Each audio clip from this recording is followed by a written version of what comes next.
I overheard my wife mock our intimacy to her sister, so I planned a cold public divorce showdown and walked away to reclaim my dignity in life. It was supposed to be a surprise. I had finished work early and decided to head home to spend some quality time with my wife of 8 years. Our relationship had felt distant lately, both of us consumed by demanding careers. I thought showing up unexpectedly with her favorite takeout might reignite some of the connection we seemed to be losing. As I quietly entered the house, I heard her voice drifting down from the bedroom upstairs. She was laughing loudly, clearly on the phone with someone. I paused in the hallway, not wanting to interrupt, when her words stopped me cold. I know, right? It's honestly pathetic. 8 years of marriage and he still can't last 5 minutes. I've just accepted that's my life now, she said, her voice dripping with mockery. Remember when I told you about our anniversary trip? I was so frustrated I almost screamed. He thinks he's this amazing lover, but I'm just counting ceiling tiles, waiting for it to be over. The takeout bag slipped from my fingers and landed silently on the carpeted floor. My ears were ringing as I heard her continue, sharing intimate details of our marriage with, who I now realized was her sister. Oh, I've tried everything, suggesting things, guiding him. He's hopeless. I've just gotten really good at faking it. The worst part is how proud he looks afterward, completely clueless. Each word felt like a knife, not just the humiliating details she was sharing, but the utter contempt in her tone. This wasn't venting to a trusted confidant. This was mockery of the cruelest kind. I know I should be more direct with him, she went on. But honestly, what's the point? It's not like he's suddenly going to improve after all these years. Besides, everything else in our marriage is fine. The house, our social life, our finances. I've just accepted this as the trade-off. I stood paralyzed, unable to process what I was hearing. The woman upstairs sounded nothing like the person I had shared my life with. The callousness, the casual cruelty, the reduction of our most intimate moments to a joke. It felt surreal. You're right, she continued, her laughter subsiding. I should stop complaining.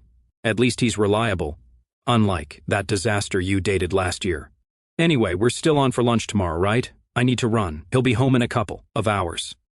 As she ended the call, I silently retrieved the takeout bags and slipped back out the front door. I couldn't face her, not yet, not while the echo of her words still rang in my ears. I needed time to think, to process what had just happened. Sitting in my car in a nearby park, a wave of emotions crashed over me: humiliation, rage, heartbreak. Questions swirled through my mind. How long had she felt this way? How many people knew? Her sister, her friends, maybe even her parents.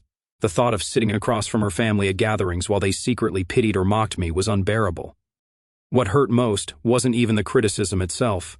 It was the betrayal of trust, the public sharing of something so private, the complete disrespect for me as her partner.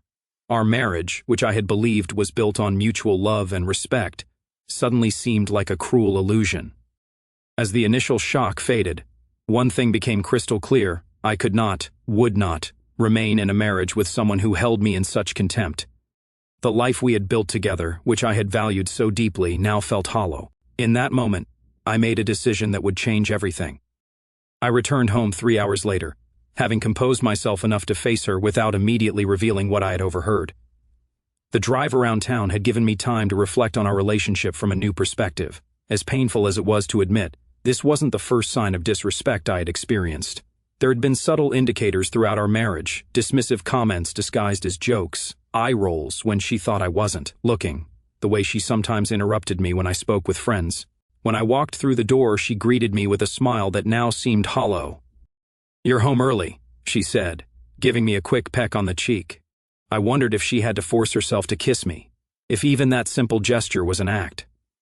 "Just finished up sooner than expected," I replied, studying her face for any hint of guilt or discomfort. There was none. She had become too comfortable with her deception.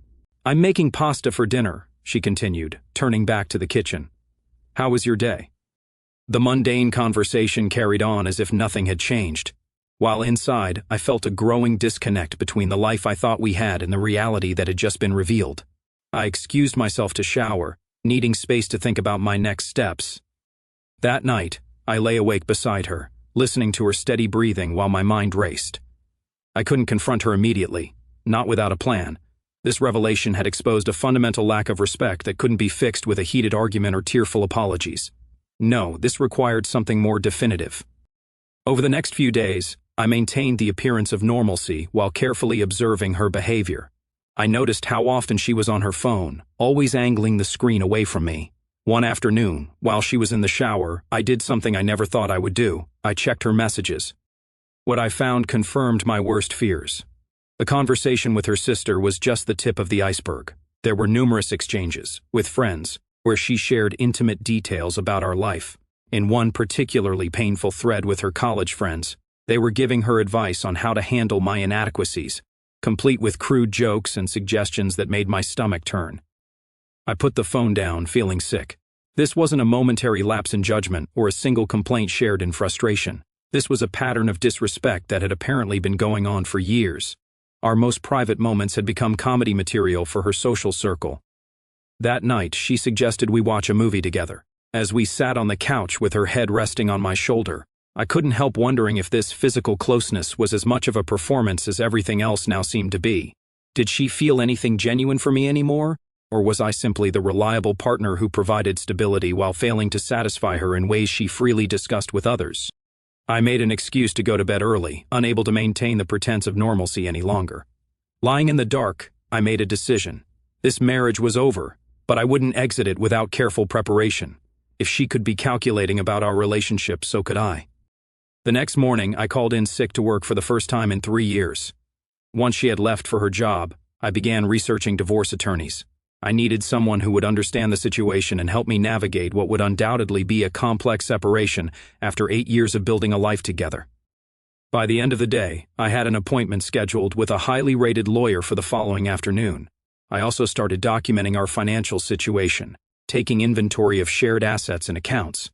If there was one thing I had learned from this painful revelation, it was that I could no longer afford to be naive. The woman I had trusted completely had betrayed that trust in the most personal way possible. Now I needed to protect myself with the same thoroughness with which she had humiliated me. The meeting with the divorce attorney was eye-opening. I sat across from her in a modern office downtown, carefully explaining my situation while omitting the most humiliating details. She listened attentively, making occasional notes, then outlined my options. 8 years of marriage means this won't be simple, she explained. But if you're certain this is what you want, we can begin preparing immediately. I was certain, more certain than I had been about anything in years. I recommend gathering documentation discreetly, she continued. Bank statements, investment accounts, property information. Also secure your personal items and any family heirlooms that are particularly important to you. I left her office with a detailed checklist and a strange sense of calm. Having a concrete plan made this nightmare feel manageable. Over the next 2 weeks, I methodically checked items off the list while maintaining an outward appearance of normalcy at home. I opened a separate bank account at a different bank and began transferring reasonable amounts of my income into it. I scanned important documents when my wife was out and stored the digital copies securely. I retrieved family heirlooms from our safe deposit box under the pretense of showing photos to a colleague interested in antiques. Each step was calculated, each move deliberately unremarkable. I even maintained our regular routine: Wednesday night dinners out, weekend brunches with friends, evening walks around the neighborhood. I became an actor in my own life, playing the role of devoted husband while dismantling the foundations of our marriage behind the scenes. The performance was exhausting. Each morning I woke up beside her, fighting the urge to confront her. Each night I lay awake planning my exit while she slept peacefully, unaware that everything was about to change. What made it bearable were the occasional reminders of why I was doing this, like when her sister called one evening, and my wife took the phone to the backyard, laughing a little too loudly at something I couldn't hear, or when she received text messages that made her smile secretly at her phone, quickly switching screens when I entered the room. In a particularly revealing moment, we attended a work function with several of her colleagues. I noticed the strange looks, fleeting glances followed by whispers, uncomfortable smiles.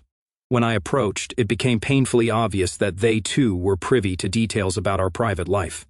How many people had she told? How far had these humiliating stories spread? 3 weeks into my preparations, an unexpected opportunity arose. My wife mentioned she had been invited on a girls' weekend with her college friends the following month. "It's been ages since we've all gotten together," she said excitedly. "Everyone's flying in from different cities. We've booked an Airbnb by the beach." I encouraged her to go, even suggesting she extend her stay if possible. "You deserve a break," I said, my supportive tone masking the calculation behind my words. The timing couldn't have been more perfect. Her absence would give me the ideal window to finalize my arrangements. As the date of her trip approached, I accelerated my preparations. I secured a furnished apartment across town with a 6-month lease, arranged for my mail to be redirected, and prepared to move my essential belongings while she was away. My attorney had the divorce papers ready, waiting only for my signal to proceed.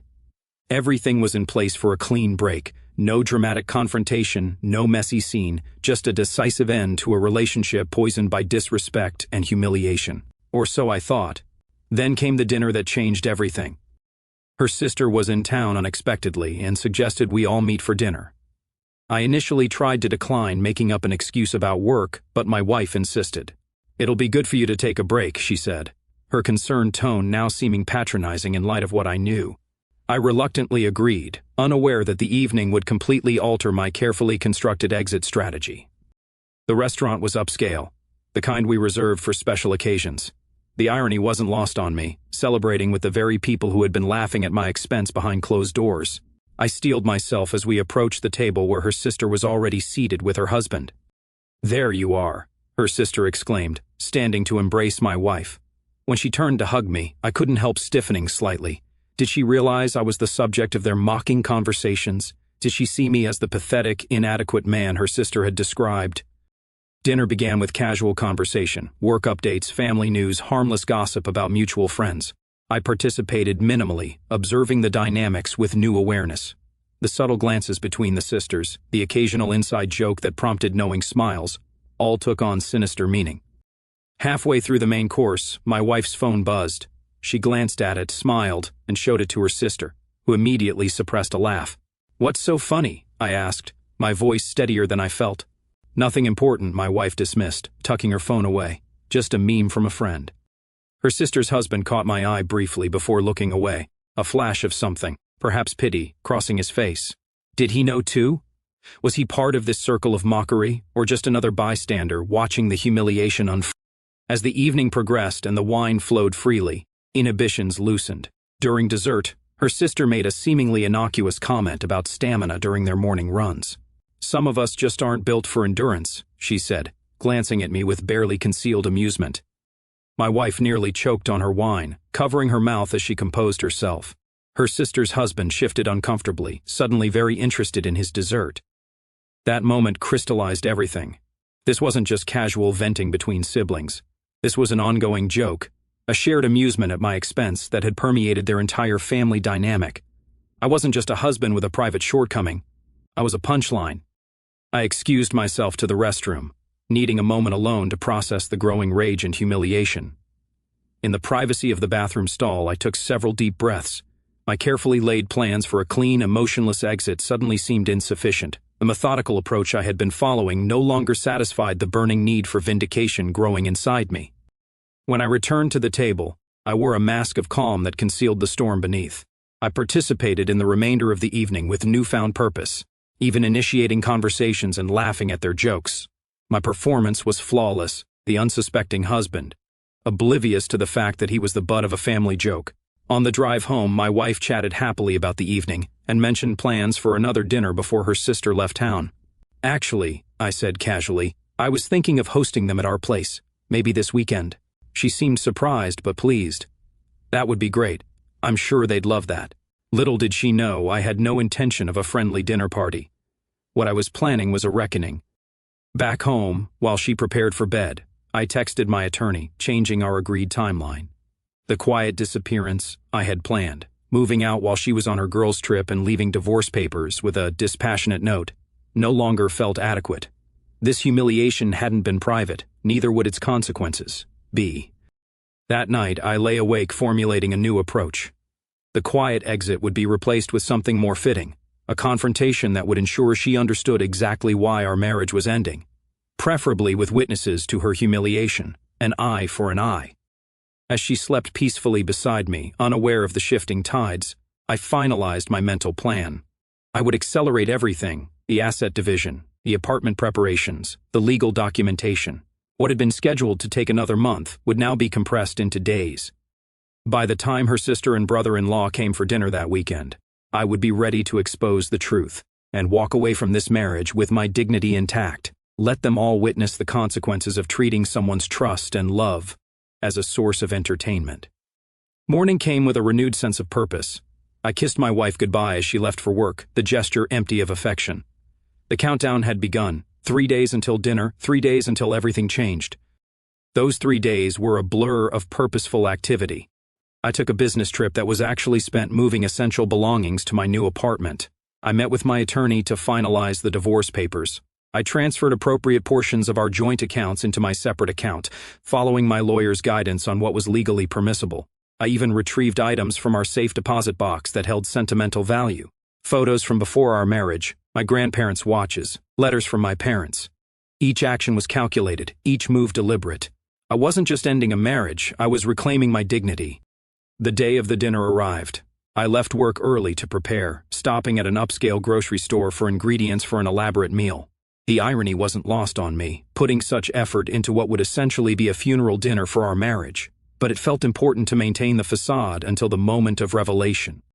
I spent the afternoon cooking, something I often did to relieve stress. The rhythmic chopping, the precise measurements, the gradual building of flavors, all helped focus my thoughts and steel my resolve. By 6 o'clock, the table was set with our best china, candles were lit, and the house smelled of roasting meat and herbs. My wife arrived home first, surprised by the transformation. "This is beautiful," she said, kissing my cheek. "You didn't have to go to such trouble." "It's a special occasion," I replied, handing her a glass of wine. "Why don't you relax while I finish up? They'll be here soon." Her sister and brother-in-law arrived 30 minutes later, bearing expensive wine and compliments about the aroma wafting from the kitchen. We settled into easy conversation, the kind that flows naturally among people who have known each other for years. To an outside observer, we would have appeared the perfect picture of family harmony. Dinner progressed smoothly through the first course. I played the gracious host, filling wine glasses and encouraging everyone to eat. It wasn't until we were midway through the main course that I set my plan in motion. "I've been meaning to ask," I said casually, looking at my wife's sister. "When did the jokes about my performance in the bedroom begin? Was it something specific that prompted it, or just general disappointment my wife shared with you?" The silence that followed was absolute. Her sister froze, fork halfway to her mouth. Her husband stared intently at his plate. My wife's face drained of color as the implications sank in. "I don't know what you're talking about," her sister finally stammered, looking to my wife for guidance. "I think you do," I continued, my voice eerily calm. "The can't last 5 minutes jokes, the ceiling tile counting anecdotes, the anniversary trip disaster, all those private details about our intimate life that have apparently provided such entertainment for your family gatherings." My wife put down her glass with a shaking hand. "How did you—" "About 3 weeks ago," I said. "I came home early to surprise you. Instead, I got to listen to you mock our marriage to your sister." I turned to her brother-in-law. "I'm curious, how much detail did she share with you? Did you get the full report, or just the highlights?" He had the decency to look ashamed, avoiding eye contact entirely. "It wasn't like that," my wife said, her voice barely above a whisper. "It was just venting, just sisters talking." "It was humiliation," I interrupted, finally allowing some anger to surface. "Deliberate, repeated humiliation. And not just with your sister, with your friends, your CO workers. How many people have you turned our private struggles into entertainment for?" The dinner table had transformed from a setting of forced conviviality into the scene of an execution, the death of a marriage laid bare for all to witness. I stood and walked to the sideboard where I had placed my briefcase earlier. Opening it, I withdrew the envelope containing the divorce papers and placed it on the table between us. I spent the last 3 weeks preparing to end our marriage with dignity, quietly, privately. Then I realized you hadn't afforded me the same courtesy. You made our intimacy public. It seemed fitting that our separation should be as well. Her sister began to rise. "We should go—" "No," I said firmly. "Stay. You've been privy to the most private aspects of our marriage. You might as well witness its end." Turning back to my wife, whose face now showed the first traces of tears, I continued. "Everything is prepared. The papers just need your signature. I've divided our assets fairly, well within legal guidelines. I've already moved out. As of today, this house is yours until we sell it, as outlined in the agreement." Her hand trembled as she reached for the envelope but didn't open it. "You can't be serious. 8 years of marriage and you're throwing it away over one conversation? Not one conversation, I corrected. Years of disrespect. Years of mockery behind my back. Years of pretending to love someone you actually held in contempt. The conversation I overheard was just the final evidence I needed. I picked up my wine glass, considered it for a moment, then set it down untouched. I deserve better than to be someone's punchline. I deserve a partner who respects me, especially when I'm not in the room. With that, I retrieved my jacket and the small overnight bag I had hidden in the hall closet earlier. I'll have my attorney contact yours once you've retained one. Everything else is explained in the documents. As I walked toward the door, my wife finally found her voice. You can't just leave like this. We need to talk about this. I paused at the threshold, looking back at the tableau of shocked faces. There's nothing left to say. You've already said it all, just not to my face. And with that, I walked out the door, closing it firmly behind me on 8 years of marriage and the woman who had made me a joke. 6 months passed in a blur of paperwork, mediation sessions, and rebuilding. The divorce proceeded more smoothly than I had anticipated. Perhaps she felt too guilty or embarrassed to fight the generous but firm terms I proposed. Our house sold quickly, our assets were divided, and our lives untangled with surprising efficiency. The apartment I had rented became a sanctuary, minimalist and uncluttered by memories. It represented a fresh start. Each piece of furniture I selected, each decoration I hung, was a small act of reclaiming my identity. There is something powerful about creating a space that is entirely your own, unmarked by compromise or shared history. The initial weeks were the hardest. Habits formed over 8 years don't dissolve overnight. I would catch myself buying her favorite snacks at the grocery store, or turning to share a thought with someone who wasn't there. The muscle memory of marriage lingered long after the relationship ended. Friends chose sides, as they inevitably do. Some I lost, others surprised me with their loyalty. New friendships formed as I rebuilt my social life. Genuine connections based on mutual respect rather than shared history or obligation. Professional therapy helped. I hadn't realized how deeply the humiliation had affected me until I started talking about it with someone objective. The betrayal went beyond the mockery itself. It was the years of performative intimacy, the knowledge that the person closest to me had harbored such contempt while pretending affection. 3 months after our separation, the text messages started. At first, they were practical questions about mail or forgotten items. Then they evolved into something more reflective. I miss you, one read, arriving late on a Friday night when I suspected she had been drinking. I didn't respond. I never meant to hurt you. It was just stupid talk. It didn't mean anything. This one arrived on what would have been our anniversary. I blocked her number after that. Through mutual friends, I heard snippets about her life. She had moved to a smaller apartment closer to work. She had started therapy too. Her circle of friends had contracted significantly. Apparently, the revelation of how she had treated me caused many to reconsider their relationship with her. People who had laughed along with her mockery suddenly wondered what she said about them behind closed doors. Her sister reached out once, an awkward coffee meeting where she attempted an apology that sounded more like justification. She was just frustrated, she explained, as if that excused years of humiliation.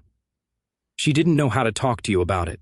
She found plenty of ways to talk about it, I replied, just not with the one person who needed to hear it. I paid for our coffees and left, feeling no satisfaction from her discomfort but no obligation to ease it either. 5 months into my new life, I received an unexpected email from my former brother-in-law. Unlike the others, his message was straightforward and dignified.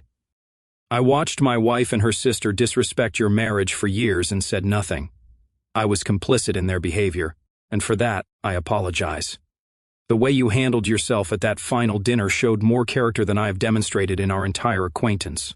I don't expect forgiveness, but I wanted you to know that your actions prompted me to reflect on my own marriage and the kind of partner I want to be. His message affected me more than all the others combined. There was something validating about having a witness acknowledge both the wrong done to me and the dignity with which I had addressed it. On a crisp autumn evening, exactly 6 months after I walked out of my marriage, I met someone new. Not a romantic connection. I wasn't ready for that yet. But a friendship that began with genuine conversation and evolved through mutual interests. For the first time since the divorce, I found myself laughing without restraint, sharing thoughts without calculation, enjoying company without weariness. That night, returning to my apartment, I realized something fundamental had shifted. The anger that had propelled me through the divorce had dissipated, Replaced not with forgiveness, I wasn't there yet, perhaps never would be, but with indifference. The power my ex-wife once held over my self-image had evaporated. The final communication came from her lawyer, a request to meet and discuss adjustments to our settlement. Apparently, she was struggling financially more than anticipated. My attorney advised accepting the meeting, if only to forestall potential legal complications. I agreed to a brief encounter at my lawyer's office, steeling myself for manipulation or drama. Instead, I found someone I barely recognized, subdued, anxious, clearly uncomfortable in the formal setting. "Thank you for meeting me," she began, her voice lacking the confidence I remembered. "I know you don't owe me anything. What do you need?" I kept my tone neutral, businesslike. She explained her situation: reduced hours at work, unexpected medical expenses, difficulty maintaining the lifestyle our dual income had supported. She wasn't asking for changes to the settlement terms, just an extension on certain payments. Before my lawyer could advise me, I made my decision. The original terms stand, but we can adjust the timeline. It wasn't generosity motivating me, but the desire to close this chapter completely without lingering attachments of any kind, not even resentment. As we concluded our business, she hesitated at the door.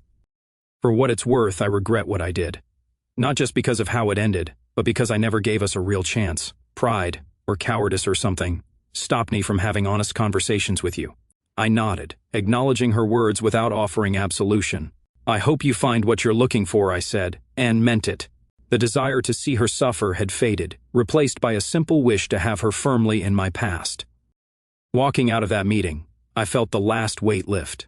The marriage that had defined 8 years of my life was truly over, not just legally, but emotionally. The betrayal that had seemed so devastating had ultimately freed me from a relationship founded on deception. Some lessons come at a tremendous cost. This one had taught me to value honesty above comfort, respect above longevity, and self-worth above others' approval. I'd lost a wife, but I had reclaimed my dignity, and in the calculus of a well-lived life, that was a trade worth making.